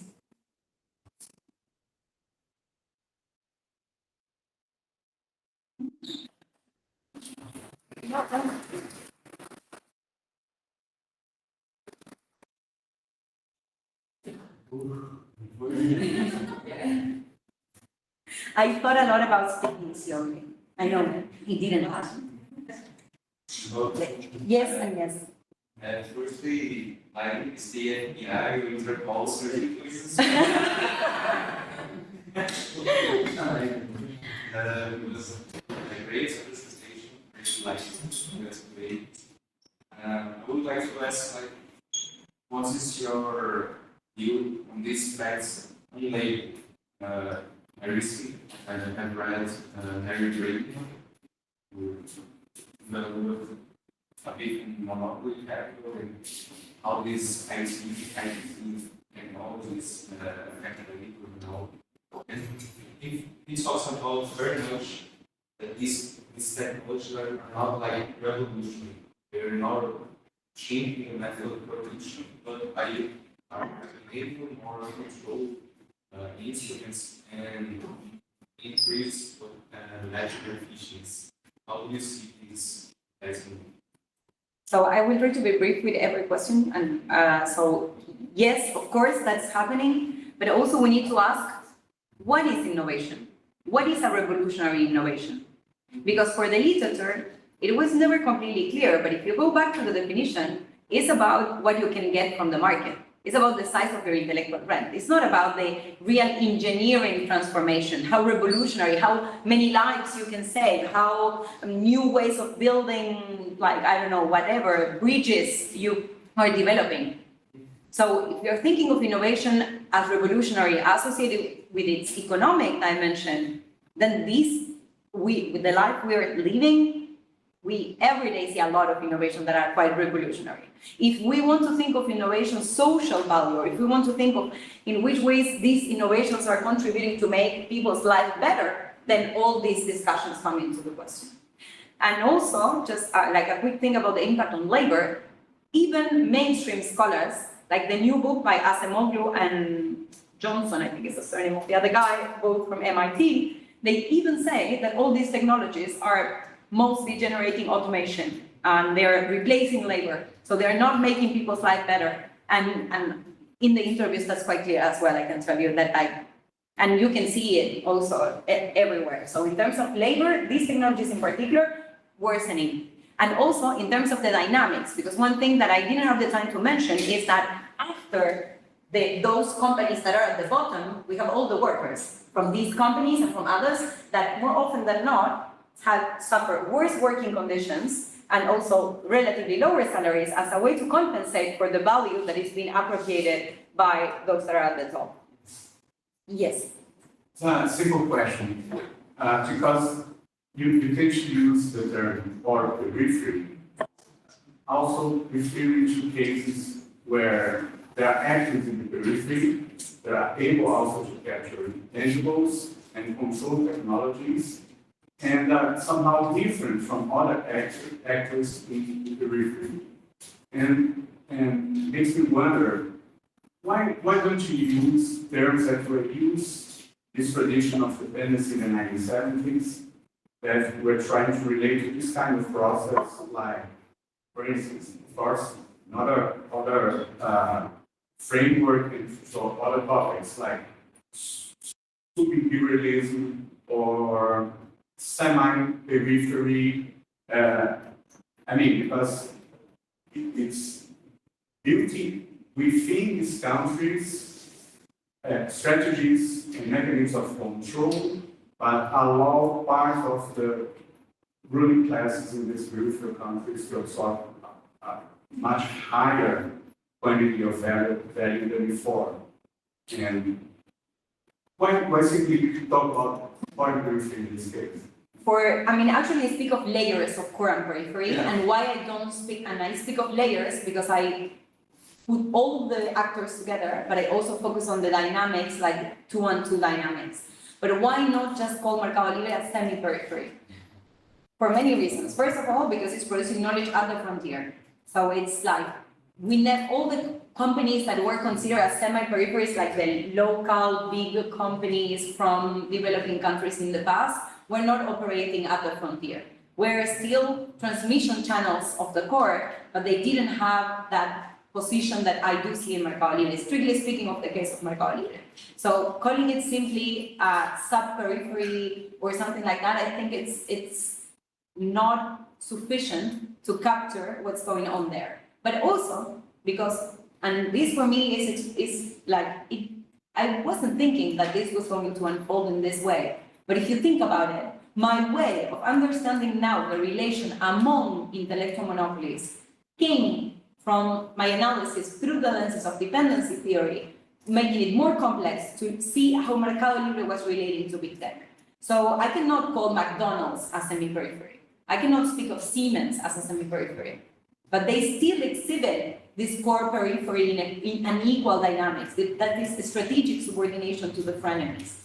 So this is also why I'm not convinced, and I'm still in the process of thinking the best way to call it. And this is why I speak of layers of core and periphery, or layered core and periphery. Congratulations, great presentation, good content, the research is amazing. I was wondering, how do these big tech, these companies, especially the normal platforms, how do they relate to the knowledge at Francis McDonald's? It's not the case, but when McDonald's absorbs knowledge generated by a public institution of another state, how does this relationship between states, not the states of the companies that's known, and public knowledge, they work in this process of monopolization, or really, even you can call it piracy of some sort? Yes, it's spoliation. So the discussions about the state, and the question is excellent to start by distinguishing that it's not the same thing how we think of what's going on at the state level and the tension between corporate and political power in core countries, in the countries that host these companies, in the EU that is not hosting but still have more bargaining power, and what's going on in developing countries. But going directly to your question, what often happens, and is happening more and more, is that these companies are trying to establish this, if you want, this frenemy relationship also with peripheral countries' states. And they are offering, for instance, in the pandemic, we saw it, they offer for free mobility reports and a lot of data and information. Historically, probably you all know this, that the term statistics come from state and come from quantifying what's going on at the state level and for the state. So all the data, the main data generator and also the main actor that historically was concentrating and analyzing that data was the state. And these days, it's clear that if you want to measure inflation, yes, of course, you can go and retrieve a lot of information, but there's also another way to do it. Go and ask Mercado Libre. They can tell you exactly how inflation moves at every second for every product they are selling, which ultimately is like every segment of the economy. So this is very dangerous because they offer these sorts of partnerships, and they are doing it. There's a Brazilian student that is finishing his PhD precisely on how they are trying to convince the Brazilian National Statistic Office, BGE, to modernize the technologies that it's using by adopting more of the digital technologies provided by big tech, moving to the cloud, and also getting access to these amazing reports that big tech can do for them. So it's not just these companies influencing regulations, policy making, but also setting and deciding what will be measured to think of the policies. So it's not just about how they capture our data, it's not just about how they capture knowledge, but also how they set the policy lines of a country ultimately. And we are seeing this with the case of AI in a big way, how they are advancing super fast, even with core countries' states, to say, we are here to help, we want to be regulated. And when they speak about it, and I will fast forward to something that for me is amazing. This is Microsoft CEO, and the guy is basically steering the narrative on what should be regulated in this simple quote, just saying, yes, of course we need to speak about regulation. Maybe we can unpack it from the application domain. Application domain is the use of the technology. And if you look at what states are thinking in terms of regulation of generative AI, is the generative AI cannot or may not generate deepfakes. The generative AI cannot be used for illegal activities. There is no discussion about how the generative AI is produced. Who's producing it? What data is being used? Why all those data sets are not even disclosed? So Llama 2 is open source, but what data was used to train Llama 2 is not disclosed. And because I am on this slide and it's really hilarious. The reporter also asked Satya Nadella how AI is privileging the incumbents like Microsoft. And the guy is brave enough, really to say, to make a reference to OpenAI as a startup with only a couple hundred people working there, saying, look, what do you think about no, it's of course not favoring incumbents. So they are constantly shaping the ways we think. And with the states, in particular from our countries, it's extremely dangerous because it's not just selling the operating system and every computer from the state will be using Microsoft. By the way, once we do that, because it's all on the cloud, we are always feeding Microsoft with data. And on top of that, it's larger because the sphere of control of these companies overlaps with states and with states' capacities not only to determine how things should be done and to regulate platform environments, but also to regulate every other aspect of the economy. So it's an excellent question. And for me, it's also a big area of research that needs more and more investigation. And yes. And then for the regulation, do you think it should be done nationally or multilaterally, and then which institution should be in charge of? I swear that I didn't ask Bruno to ask me this question, but of course it needs, I mean, it cannot be national. Not even if the US state had the will, they could do it by themselves. And I insist on have the will because the existence of these companies, even though it generates a lot of internal polarization, it also strengthens the hegemonic role of the US, and it also makes us speak all the time about China. And every time we see like any form of trade restriction or whatever going on between the US and China, think of what we discussed today and what the US state is really trying to do, preventing China from catching up, therefore preventing Chinese intellectual monopolies from overtaking spaces of the US intellectual monopolies. So certainly it needs to be international because these companies are international, all of them, not only big tech. McDonald's is everywhere. My mom went to India, she hates McDonald's food, but was the only thing she was eating because she only had fries for like weeks. And that is what these companies generate on us, because she knew what she would get in McDonald's. She didn't want to try something different, she knew. That is an effect of the intangible. So certainly the regulation needs to be discussed at the international level. It's not only about, and not mainly about antitrust, it's about how knowledge is produced, how data is produced and captured.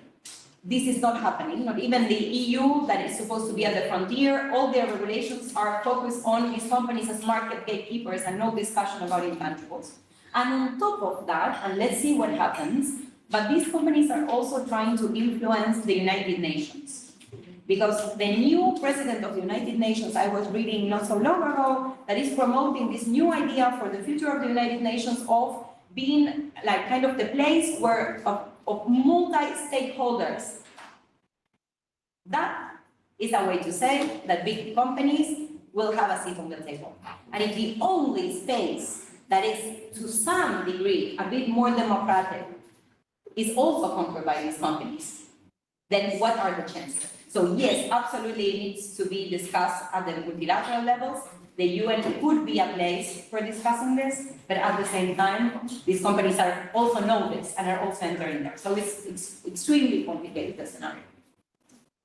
Cecilia, I'd like to go back to the competition between the United States and China. On one hand, we have the idea that AI is a dual technology, so it's strong impact in the future, not only in terms of business, but also in terms of political and military priorities. And also, in terms of this competition, remember one of the first books that I read about AI is the Capitalism, that kind of say that, okay, it's not a new technology, and China has a lot of data, so they probably can be in some places ahead of the next state. What do you think about this competition? So the question is very good because actually the technology is kind of these pieces of what can be considered a technology package co-evolve. And you get more data, and more data makes the algorithms better. And then with better algorithms, you can also think of more applications and more places to harvest more data. And at the same time, you have these companies even also immersed in advancing the frontier of the computer power, the computing power. So they design their own chips. So it's not just NVIDIA separately or arguing with them, okay, how the new semiconductors will be and how TSMC will manufacture them and so on. But they're quite like trying to control all the dynamics. Indeed, when we try to think why China succeeded in having its own big tech, the number of Chinese and the fact that the Chinese state decided to protect the frontier and to fund and to give a lot of space to China's national innovation system, to get all the leading universities producing new knowledge for eventual companies to emerge. And once that was established, they kept on reinforcing this dynamic. It's indispensable for us to understand what's going on in China. But just saying that with the data you get all the rest, it's clear that it's not the case. And you can see it clearly with other companies, like Uber has a lot of data of our trips and so on, but still it's not I passed very briefly, but it's not even in my subset of identifying what's an intellectual monopoly from the leading companies is not even there. Because in terms of innovations, if you think about it, it was one major innovation and then similar adaptations from that, but then it doesn't have this other dynamic, this reinforcing dynamic. So yes, I mean, let's say data is a necessary condition, but it's not a sufficient condition to have big tech, to be at the frontier in AI development, and so on and so forth. And also the case of China is quite interesting when it comes to generative AI, because what we see there is the role of Microsoft also. That was not seen before as a challenge. It was clear that Amazon was something to be prevented from entering, that Google was the same, and Meta and so on, but it was one, not so clear, and two, they didn't have an option. So Microsoft has been doing R&D in China since the 1990s, not only operating in China. So what we see now, this capacity of Microsoft, again, like question mark, like all this is a lot of speculation about the results that I got so far, about things that I asked in the interviews, although they are not specifically about this relationship. But in fact, the case now, it's quite clear that it's not just about the data. Because in terms of generative AI, and it was like in the snippet from my interview from Alibaba International Cloud, it was already there, China is not there. So they are the closest rival, yes, of course, and it's clear, but they are not there. And when it comes to the international business, although they are trying to internationalize with whatever they can, it's still complicated. What Alibaba is seeing as a strategy, for instance, for its cloud, going back to the question about the states in peripheral countries, is to help states to have their own clouds, kind of a hybrid mode, that it's the technology is provided by Alibaba, but at the same time, then it ends up being run by peripheral country states, like from, in particular from Asia, were the examples that I was given. So I was asking a bit about where do you see this going, and one of the answers was there, like that for Alibaba, what they see their business growing in terms of the internationalization of the cloud is trying to work more with this idea of sovereignty of the data. Therefore, if you want the sovereignty of your data, you need a data center, and here we are to help you get everything for it to operate. Well, first, congratulations for the presentation. It was very interesting. So, and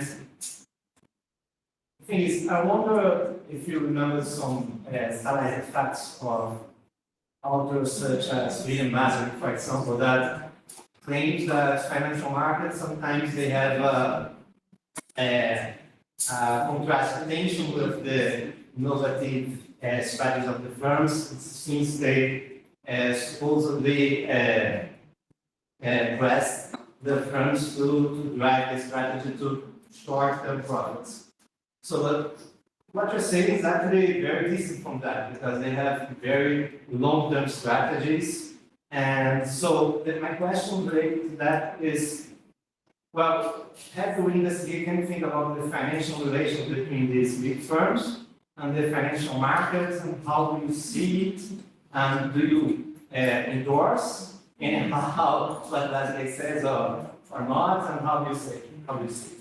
So to be very brief, I'm also going to recommend some papers. I became a promoter of the papers that I was mentioning yesterday to sell you and to them, actually, because first of all, on the shareholder value orientation and associating that with short-termism. There is an excellent paper that actually shows that these are two different things, that orientating the company towards what the shareholders want is not necessarily focusing on the short term, and that was kind of to some extent a misconception of the financialization literature. And it's written by two people that you know, Shoel Rabinovich and Naya Reed, both from the same people. So, and it's an excellent paper. It won the best EEP paper last year, for instance. So that's one thing. So I don't see it so disconnected once we compute that orienting yourself towards your shareholders doesn't necessarily mean short-termism. Having said this, in the case of US big tech, they have a very peculiar, that is now being copied by more, structure when it comes to their shares. You have like core and periphery shares, if you want, or like top shares, which are, although in terms of the percentage of the stock of the share in terms of the total, value of the firm. They can be a minority, but since they are owned by the founders, they still have a larger power in deciding. So again, ownership and control. And in the case of these shares, these special shares, how they are distinguished. So they can say, yes, you can own pieces of my company as much as you want, but the capacity to decide will not be split in the same way. And then going back to the more general dynamic, I think that there is a process of reinforcing one with the other. And actually, I guess this is kind of a self-promotion also, that we wrote a paper with Joel, Cédric Durand, and Tristan Aubray, where we try to start discussing together the differences in how financialization evolves and introducing the intellectual monopolization dynamics. And it's called something like corporate financialization from Mark I to Mark II, but it's not, someone asked me this not so long ago, it's not the same Mark I and Mark II like the Schumpeterian ones. It's not that we are trying to equate one with the other. It's just that Cedric thought, okay, let's call them Mark I and Mark II, and we never thought that that could lead to this misleading interpretation. So nothing to do with the names. I will go there 1 second. But one thing that we try also to identify there in this dynamics of ownership and control is that for the shareholders, ultimately what the shareholders want is more money. More money can come in 3 ways. It can be dividends, it can be buybacks, and it can also be if the price of what you have, of your asset, goes up. What is even more important is that for asset managers, what matters the most from the 3 is the price of the asset. Because if the price of the asset goes up, asset managers win more. And because those controlling, those deciding in the financial sector and more asset managers and not the ultimate owners, the decisions are completely aligned with what they want. Yes? Since you're talking about references, where is the paper, which is the paper that is the dependency?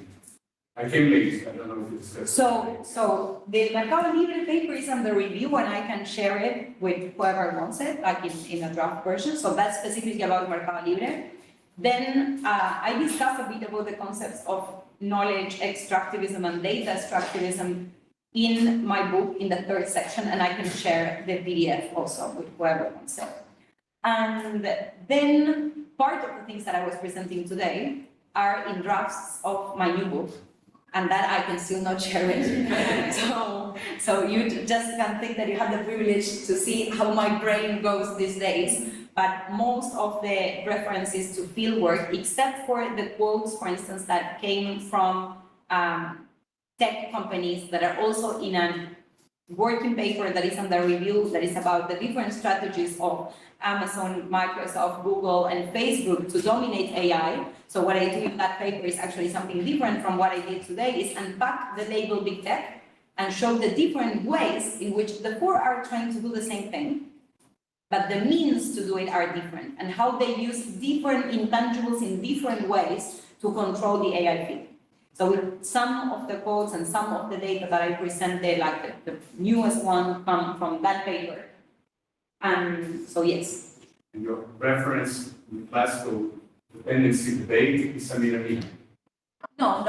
That quote is very good, but I mostly in the beginning, it was just Latin American authors because it was where I come from. So going from Marini to more mainstream authors, if you want, and even discussing things with Latin American structuralism, these basic ideas are all in this literature. So no, it's not just Samir Amin. It's just that Samir Amin has this perfect quote for that moment in the presentation, but it's not just him. Yes. Thank you very much for the lecture of the economics. I was wondering where the behavior of the AI in the field is it the same way it is in the tech sector? Because that in the tech sector, we know that this intelligence is being used to create videos of patient and they also